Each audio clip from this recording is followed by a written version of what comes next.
মদিনার সবচাইতে গরিব সাহাবী বেলাল রাদিয়াল্লাহু তাআলা আনহু লজ্জাস্থান ঢাকার জন্য শুধু একটা জামা ছিল, গায়ে দেওয়ার মতো কোনো জামা নাই। এই সাহাবীর মতো গরিব কোন সাহাবী মদিনার জমিনে নাই। এই বেলাল রাদিয়াল্লাহু তাআলা আনহুকে বিশ্বনবী ডেকে বললেন, ইয়া বেলাল আনফিক ইয়া বেলাল লা তাখশা মিন যিল আরশি ইকলালা। ও বেলাল, আল্লাহর রাস্তায় দান করো, কারণ আমার আল্লাহর ধনভাণ্ডারের কমতি নাই। সাইয়েদনা বেলাল রাদিয়াল্লাহু তাআলা আনহু সবচেয়ে গরিব। শুনতেছেন, বুঝতেছেন? সবচেয়ে গরিব।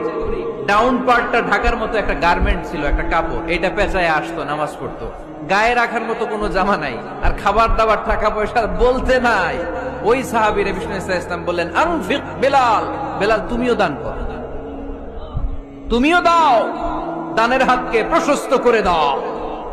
আনফিক ইয়া ইবনা আদম উনফিক আলাইক, হে বনি আদম দাও, দিলে আমি তোমারে দেব। যারা দান করে বেশি তাদেরকে দেয় কে? দিলেই আসবে, না দিলে আসে না।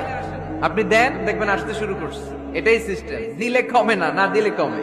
সুবহানাল্লাহ পড়ে।